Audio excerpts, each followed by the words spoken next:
मेरा नाम डॉक्टर आसा कामरान है। आज की इस वीडियो में हम हाइड्रोसेल्पिंग्स पे बात करेंगे। हाइड्रोसेल्पिंग्स क्या होता है, हाइड्रोसेल्पिंग्स की क्या वजूहात होती हैं, किन कंडीशंस के अंदर ये कॉमनली होता है, क्या हाइड्रोसेल्पिंग्स के लिए ऑपरेट करना ज़रूरी है या इसके बगैर भी हमल ठहर सकता है। हाइड्रोसेल्पिंग्स क्या होता है? हाइड्रोसेल्पिंग्स बेसिकली ट्यूब में पानी का इकट्ठे हो जाना। ट्यूब का जो फंक्शन है वो अंडे को ट्रांसपोर्ट करना है। ये ओवरी से एग को ट्रांसपोर्ट करके यूट्रस के करीब लेकर आता है और यहाँ पे जब स्पर्म्स मिलते हैं और बेबी बनने का प्रोसेस शुरू हो जाता है। अगर किसी भी रीज़न की वजह से, इन्फेक्शन की वजह से या किसी सर्जरी की वजह से, किसी भी प्रॉब्लम की वजह से अगर ट्यूब के दोनों एजेस बंद हो जाएं तो इसमें फ्लूइड कलेक्ट हो जाता है और ये एक पानी की थैली टाइप सिस्ट बना देता है। इसे हम हाइड्रोसेल्पिंग्स बोलते हैं। हाइड्रोसेल्पिंग्स बेसिकली जो ट्यूब है उसको आहिस्ता आहिस्ता डैमेज करता है। इसके अंदर एक हेयर लाइक प्रोजेक्शन होते हैं जो टू एंड फ्रो मूव करते हैं एग को मूव करने के लिए। उनका सिलियास का फंक्शन लॉस्ट हो जाता है और इसके अंदर ट्यूबल ब्लॉकेज हो जाता है। हाइड्रोसेल्पिंग्स सेकेंडरी इनफर्टिलिटी और ट्यूबल ब्लॉकेज की एक बहुत बड़ी वजह है।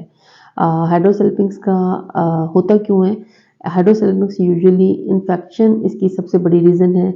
अगर कोई एसटीडीज़ का शिकार है यानी सेक्सुअली ट्रांसमिटेड डिजीज़ का शिकार है उन कंडीशंस के अंदर, या पेल्विक इन्फ्लेमेटरी डिजीज़ है उस कंडीशन में, और क्लैमिडिया का इन्फेक्शन है इस तरह की कंडीशन में, या किसी का एंडोमेट्रियोसिस है, एंडोमेट्रियोसिस में भी ट्यूबल ब्लॉकेज या हाइड्रोसेल्पिंग्स होने का खतरा होता है।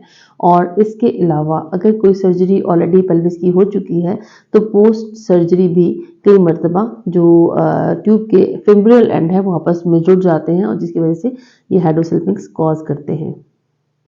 अक्सर क्वेश्चन होता है कि एक ट्यूब में तो डॉक्टर साहब हाइड्रोसेल्पिंग्स है तो क्या दूसरी ट्यूब से हमें हमल ठहर सकता है? जैसे कि आप जानते हैं कि हाइड्रोसेल्पिंग्स वाली ट्यूब फंक्शनली डैमेज हो चुकी होती है, वहाँ से तो प्रेगनेंसी नहीं पॉसिबल। अगर यूट्रस की दूसरी ट्यूब ठीक है तो उसमें से एग ट्रांसपोर्ट हो तो सकता है, और जब इम्प्लांटेशन होती है तो जो दूसरी ट्यूब हाइड्रोसेल्पिंग्स है वो उस इम्प्लांटेशन को इफ़ेक्ट करती है और यूजुअली ये एबॉर्शन में एंड अप हो रहे होते हैं। ये समझें कि यूट्रस एक क्लोज कैविटी है और ये यहाँ पे दोनों ट्यूब्स जो है वो इससे कनेक्टेड हैं। जो चीज़ इस ट्यूब को डैमेज किए हुए हैं यानी हाइड्रोसेल्पिंग्स है, अगर दूसरी ट्यूब ठीक भी हो, अंडर ट्रांसपोर्ट होकर यहाँ पे इम्प्लांट भी होता है तो उसमें से कई दफ़ा ऐसे केमिकल मीडिएटर्स या इन्फ्लेमेटरी प्रोसेस होता है जो यहाँ पे आके लगने वाले एम्ब्रियो को डैमेज करता है। तो यूजुअली ये एबॉर्शन में एंड अप हो रहे होते हैं। और कई मरतबा हाइड्रोसेल्पिंग्स में इन्फेक्शन इतना होता है कि कॉन्ट्रालैटरल ट्यूब में एक्टोपिक प्रेगनेंसी का चांसेस बढ़ जाता है। हाइड्रोसेल्पिंग्स को ऑपरेशन के जरिए ठीक किया जा सकता है। अगर हाइड्रोसेल्पिंग्स माइल्ड कैटेगरी का है तो इसको लेप्रोस्कोपिक सर्जरी के जरिए सेल्पिंजोस्टमी या सेल्पिंजेक्टमी करके ठीक किया करेक्ट किया जा सकता है। लेकिन अगर ट्यूब सिवियरली डैमेज्ड है तो कई मरतबा इसका रिमूवल बहुत ज़रूरी है।